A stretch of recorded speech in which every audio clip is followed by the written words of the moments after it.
关键，它菌种的关系。陈志雄就这样带着2个儿子，一天可以做出200多个乳酪蛋糕。轻量模底的。他说，蛋糕师傅台湾有几千几万个，但能做出乳糖不耐症的人都能吃的乳酪蛋糕，恐怕全台湾没几个。第一步量体温，指的是牛奶得要维持在45度，而第2步撒入乳酸菌酵粉，把牛奶里的乳糖转换成乳酸。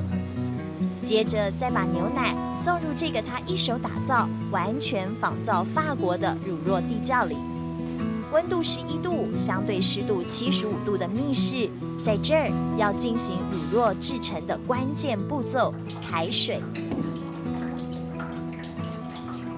确实是因为我太太跟我说，我到法国、意大利。到欧洲去观光的时候，为什么吃他们乳酪不会拉肚子？回来台湾的时候吃他的乳酪会拉肚子，那原因是在哪里？当时他有谈到这个，那我就想说，那去找了蛮多的资料，结果原因是什么？当然就是乳糖不耐症的关系。原来因为老婆患有乳糖不耐症，是陈志雄埋首钻研乳酪的原因。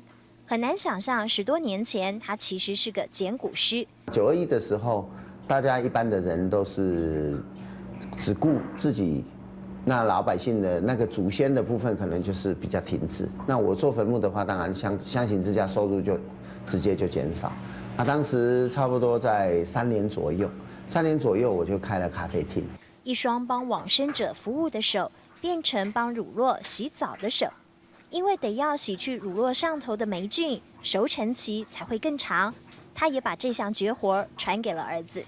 再翻过来，侧面也都要洗到，尤其有缝的地方，让乳酪的保持它的湿度，这样子才不会龟裂，而且它让它自然熟成的时间拉长，好，它会产生更不同的风味。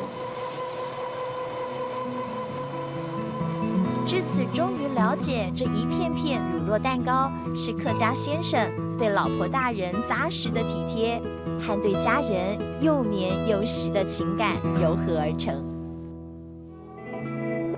温度45度的牛奶是爱的坚持，湿度75度的密室是心的体现。这一份低吟沉稳的客家爱情，幻化成乳酪蛋糕，尝在口里，甜在我的感动时刻里。